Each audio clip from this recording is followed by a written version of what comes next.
Hi guys, my name is K. Ruchita from SPC Foundation Gurukul Batch. Now I'm here to speak about famous company, Apple company. This Apple company was founded in 1976 by Steve Jobs. It shifted its focus towards consumers electronics. It was renamed as Apple Incorporated in 2007, and it has its headquarters in Cupertino, California. Apple Incorporated is an American multinational corporation that designs, develops, and sells consumer devices and electronic products. And Apple is the second largest mobile phone manufacturer and got awarded as the fourth largest personal computer vendor. It is one of the big five American IT company and it's world's second most valuable company. It has 9 products, 7 services, and 38 retail stores worldwide. And here is the evaluation of the logo of Apple. You can see there are 4 stages where first one is in 1976 and second one is in between 1976 to 1998 and third logo is in between 1998 and current logo you can see at the end. Next, its Apple company vision is to produce high quality, low cost, and easy to use products that incorporate high technology for an individual. And Apple's mission is committed to bring about a best personal computing experience to students and educators, creative professionals, and everyone and people across the world. And now you can see the different product segments by Apple like Mac, iPad, iPhone, Watch, and etc. Like example, iPhone have a brands like iPhone 13, iPhone 6, and iPhone SE. These are the products which are provided by the Apple. And next, Apple provides its services using App Store, Apple Care, Apple Card, and Apple TV, Apple Play, etc. Next, देख रहे हो you can see here is the revenue which Apple earns by year per year, and it's what is this in it is operating income, net income, total assets, and its total equity. You can see on the PPT. देख रहे हो ये ना कोई alien spaceship है और ना ये किसी साईफाई मूवी का एनिमेशन प्लॉट है। ये है स्टीव जॉब्स और एप्पल का देख रहे हो ये ना कोई एलियन स्पेसशिप है और ना ये किसी साईफाई मूवी का एनिमेशन प्लॉट है। ये है स्टीव जॉब्स और एप्पल का वो प्रोडक्ट जिसे खरीदा नहीं जा सकता। पर हैरानी की बात तो ये है कि एप्पल के इस हेडक्वार्टर को बनाने में लगने वाले थे सिर्फ 50 करोड़, पर बनते बनते लग गए 500 करोड़। और ऑब्वियसली मैं यूएस डॉलर्स की बात कर रहा हूं, यानी कि पूरे 37,120 करोड़ इंडियन रुपीस। तो दुनिया की सबसे बड़ी कंपनी से इतनी बड़ी भूल, हाउ अनकूल, राइट? पर पता है कूल क्या है? अरे यही कि एप्पल का ये हेडक्वार्टर कैंपस 40 फुटबॉल फील्ड्स जितना बड़ा है, जिसे आप एक हाईटेक फ्यूचरिस्टिक सिटी भी कह सकते हो, क्योंकि जीने के लिए जरूरी हर चीज, जैसे कि खाने के लिए कैफेटेरियाज, हेल्दी रहने के लिए वेलनेस सेंटर्स और मेडिकल इमरजेंसीज के लिए यहाँ पर सारी तैयारियां की हुई है। लेकिन सबसे बड़ी बात तो यह है कि हेडक्वार्टर जमीन पर नहीं खड़ा है और इसीलिए भारी से भारी अर्थक्वेक्स आने पर भी ये गिरने वाला नहीं है। और last but not the least, ये हेडक्वार्टर 100% रिन्यूएबल एनर्जी पर चलता है और साल के 12 में से 9 महीने इसे ना एसी लगती है ना ही कोई हीटर। पर आखिर कैसे? सो फ्रेंड्स, आज की इस वीडियो में हम दुनिया की सबसे एक्सपेंसिव बिल्डिंग्स के इन सारे सवालों के जवाब ढूंढ कर निकालेंगे in our today's video titled inside the 5 billion Apple headquarters. As Hewlett Packard has been shrinking lately, they decided to sell that property and we bought it. And we've come up with a design that puts 12,000 people in one building. ये था Steve jobs का सपना, जिसे उन्होंने city council के सामने 2011 में पेश किया था। लेकिन इस सपने की शुरुआत 2004 में ही हो गई थी, जब जॉब्स अपने कंपनी और अपने एम्प्लॉइज को एक ऐसा एनवायरनमेंट देना चाहते थे जिसमें कंपनी की बिल्डिंग और नेचर के बीच की लाइन वो मिटा सके। यही नहीं, अपने एप्पल प्रोडक्ट्स की तरह वो एक ऐसा कैंपस बनाना चाहते थे जो ना सिर्फ आज की कंपनीज को, पर कई सालों तक आने वाली कंपनीज को इंस्पायर कर सके।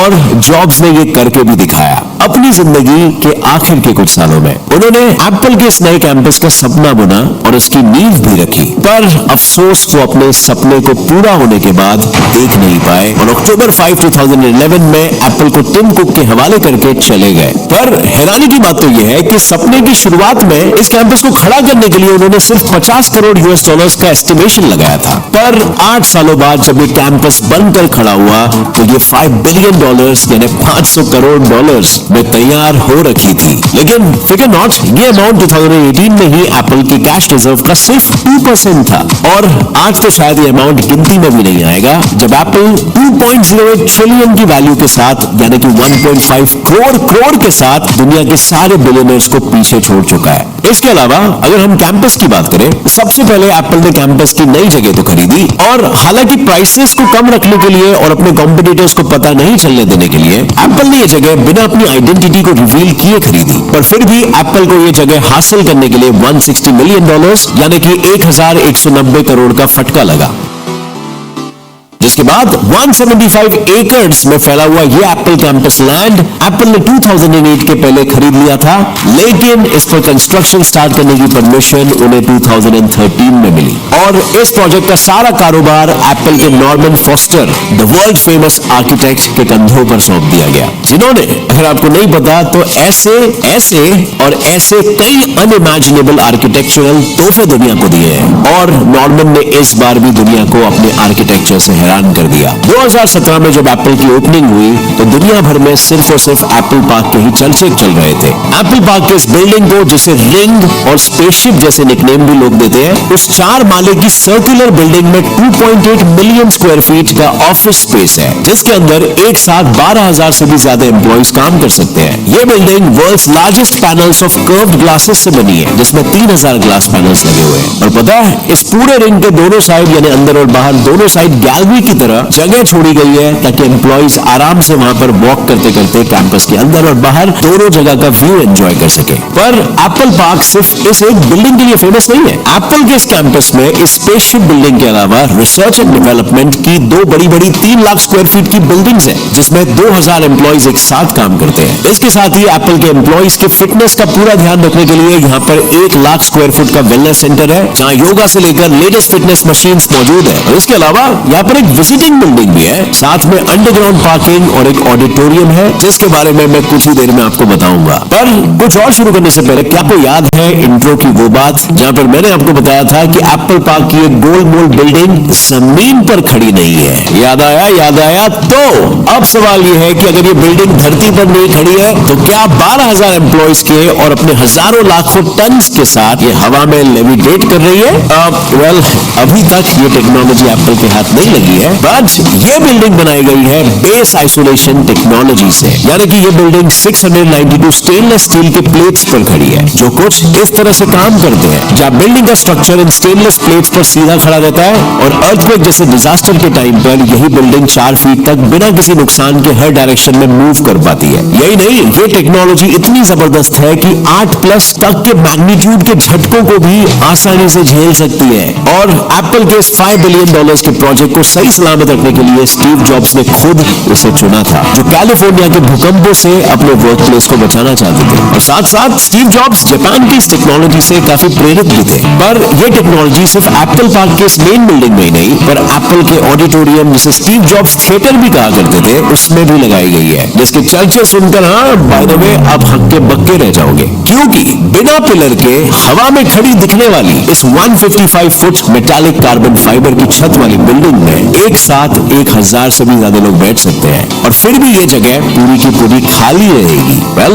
नहीं, एप्पल के पास कोई जादू नहीं है, पर ये कमाल कुछ ऐसा है ना कि ग्लास की बनी ये लॉबी असल में सिर्फ ऊपर का हिस्सा है और बाकी सब कुछ नीचे सेट है, जिस तक जाने के लिए आपको या तो इन सीढ़ियों का इस्तेमाल करना पड़ेगा या फिर आप इस यूनिक से स्पिनिंग एलिवेटर का इस्तेमाल कर सकते हो और ये दोनों ही आपको नीचे की लॉबी में ले जाएंगे, जहां से आगे जाकर आप स्टीव जॉब थिएटर के एंट्रेंस पर पहुंच जाओगे, जिसके अंदर 1000 लोगों की बैठने की कैपेसिटी है। पर दिल थाम कर बैठिएगा इन कुर्सियों पर, क्योंकि यहाँ की एक लेदर चेयर $14,000 यानी कि 10 लाख से ज्यादा महंगी है। पर सिर्फ यही एक एक्सपेंसिव चीज नहीं है, एप्पल पार्क की हर चीज को बहुत ही सोच समझकर एप्पल के लिए कस्टमाइज किया गया है। और फिर वो चाहे कर्व्ड ग्लास हो या कि डोर हैंडल्स हो या फिर पिज्जा रखने के लिए पिज्जा बॉक्सेस हो। यस, सही सुना आपने, एप्पल के पास खुद का अपना पिज्जा बॉक्स है। पर क्या आपको पता है एप्पल पार्क की सबसे बड़ी खासियत क्या है? वेल, इसका जवाब इसके नाम में ही छुपा है। That's right, it's the park of Apple park. मतलब दुनिया की one of the best work place facilities होने के साथ इस पूरे कैंपस का 80% हिस्सा बस हरियाली से भरा हुआ है। यहाँ कुल मिलाकर 9000 पेड़ लगे हुए हैं, जिनमें apricots, olive, cherry, plum end of course Apple जैसे और भी कई पेड़ शामिल हैं, और जिन्हें एप्पल रिसाइकिल वाटर की मदद से पानी पहुंचाता है। और एप्पल के कैंपस में इतने पेड़ लगने के पीछे का रीजन ये था कि एप्पल सिर्फ अपने एम्प्लॉइज से काम ही नहीं कराना चाहता था, पर साथ ही एप्पल उनके और सोसाइटी के लिए एक नेचर फ्रेंडली एटमॉस्फेयर रखने का एग्जाम्पल सेट करना चाहता था, ताकि लोग नेचर की वैल्यू समझ सके। अब फ्रेंड्स, वैसे तो मैं इस एप्पल पार्क की तारीफ कर करके थक जाऊंगा, बट सबसे इंटरेस्टिंग फीचर जो मुझे लगता है वो है कि ये 100% रिन्यूएबल एनर्जी को यूज करता है। एप्पल के स्पेसशिप रिंग के ऊपर लगे हुए हैं 17 मेगावाट वाले सोलर पैनल्स, जिनसे इस पूरे कैंपस को इलेक्ट्रिसिटी प्रोवाइड की जाती है। और आपको ये जानकर हैरानी होगी, सिर्फ ये बिल्डिंग्स ही नहीं, एप्पल अपने प्रोडक्शन और स्टोर्स को भी 100% रिन्यूएबल एनर्जी की तरफ लेकर बढ़ रहा है। और एप्पल के 100% रिन्यूएबल एनर्जी प्रोड्यूस और यूज करने के प्रण को एक चीज बहुत मदद करती है, और वो है एप्पल के बिल्डिंग्स का नेचुरल वेंटिलेशन सिस्टम। यानी एप्पल की इस बिल्डिंग के बाहर निकली हुई इस छोटी सी छत में एक ऐसा वेंटिलेशन सिस्टम है जिससे अंदर की हवा बाहर और बाहर की हवा अंदर आती जाती रहती है। इसके अलावा बिल्डिंग में ऐसे सेंसर्स लगे हुए हैं जो बिल्डिंग के टेम्परेचर को ठंडी और गर्मी के हिसाब से 68 डिग्री फ़ारेनहाइट से लेकर 77 डिग्री फ़ारेनहाइट तक में ही रखते हैं। यानी ठंड हो या गर्मी, टेम्परेचर तो अपने आप ऑप्टिमम तरीके से सेट हो ही जाएगा। और यहाँ पर 43,000 खाली कंक्रीट स्लैब्स भी लगे हुए हैं, जिससे बिल्डिंग को ऐसे करने में मदद मिलती है, और जिससे यहाँ पर साल के 9 महीने ना एसी की जरूरत लगती है और ना ही किसी हीटर की। मतलब एक तरह से आप ये कह सकते हो कि ये बिल्डिंग अंदर काम करने वाले एम्प्लॉइज की तरह सांस लेती है। पर अब फ्रेंड्स, मैं आपको कुछ सबसे बढ़िया दिखाऊंगा। ये देखो, है ना कमाल, ये एप्पल कैंपस के रिंग का कैफेटेरिया है। और पता है, ये कैफेटेरिया इतना बड़ा है कि यहाँ एक बार में एक साथ 4000 एम्प्लॉइज फूड एंजॉय कर सकते हैं, और वो भी इन ग्लास के बिना, नेचर के मजे लेते लेते। पर एम्प्लॉइज को मजे लेने के लिए यहाँ पर और भी चीजें अवेलेबल है, जैसे कि यहाँ पर 3.2 किलोमीटर का वॉकिंग और रनिंग पैथ है। और अगर एम्प्लॉइज वॉक और रन नहीं करना चाहते तो वो यहाँ पर अवेलेबल 1000 बाइसिकल्स का इस्तेमाल कर सकते हैं। और पता है, यहाँ की ब्यूटी को मेंटेन रखने के लिए यहाँ कुछ इस तरह के अंडरग्राउंड पार्किंग स्पेसेस बने हुए हैं, जिनमें 14,200 गाड़ियां पार्क की जा सकती है। लेकिन वेट, सिर्फ यही नहीं, जैसे कि मैंने आपको इंट्रो में बताया था, ये एम्प्लॉइज का हाल और चाल रखने के लिए 2 माले वाला योगा सेंटर और साथ ही 1 लाख स्क्वायर फीट का फिटनेस सेंटर भी है। इसके अलावा इस कैंपस की सुंदरता में 4 चांद लगाने के लिए इस कैंपस के बीचों बीच ये इंद्रधनुष जैसा दिखने वाला स्टेज है, जिसकी जरूरत एप्पल को कॉन्फ्रेंसेस और स्टेज इवेंट्स करने के लिए लगती है। और फ्रेंड्स, अगर आप ध्यान से देखोगे ना, तो आपको नजर आएगा कि इस इंद्रधनुष में कलर्स को बिल्कुल उसी तरह यूज किया गया है जिस तरीके से एप्पल के पुराने लोगो में था। बट एनीवे, अब मैं आपका परिचय कराता हूं उस बिल्डिंग से जो इस कैंपस की इकलौती ऐसी बिल्डिंग है जिसमें आप बिना किसी पास के एंट्री ले सकते हो। जी हाँ, ये है एप्पल का विजिटिंग सेंटर। यहाँ एंटर करते ही आपको एप्पल के पूरे कैंपस का एक ऑगमेंटेड रियलिटी वर्जन देखने को मिलेगा, जिसे आप आसानी से अपने आईपैड पर देख सकते हो। और उसके साथ ही यहाँ पर आपको 10,000 स्क्वायर फीट का वो एरिया भी मिलेगा जहाँ से आप एप्पल के लेटेस्ट प्रोडक्ट्स और मर्चेंडाइजेस को देख सकते हो और परचेस भी कर सकते हो। पर अगर ऐसा करते करते आपको भूख लग जाती है तो वरी नॉट, यहाँ आपके लिए एक कैफेटेरिया भी मौजूद है। और यहाँ पर 1916 में बना हुआ एक बान भी है। और हालांकि एप्पल इसे हटाना चाहता था, पर इसके हिस्टोरिकल साइट डिक्लेयर होने के बाद एप्पल इसे मेंटेनेंस टूल्स और बाकी लैंडस्केपिंग मटेरियल रखने के लिए यूज करता है। मतलब अब समझ लो, जैसे मैंने कहा था, ये कैंपस एक वर्क प्लेस ही नहीं है, बल्कि अपने आप में एक पूरा शहर ही है, एप्पल सिटी।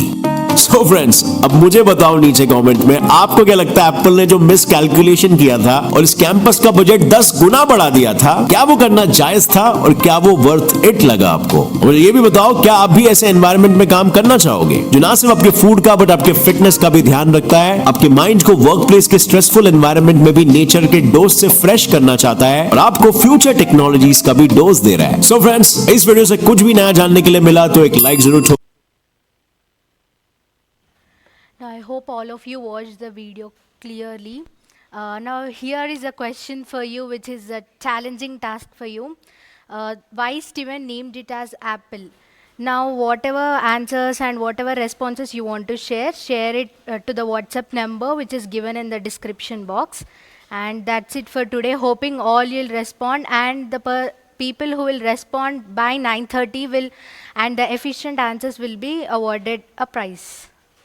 Thank you.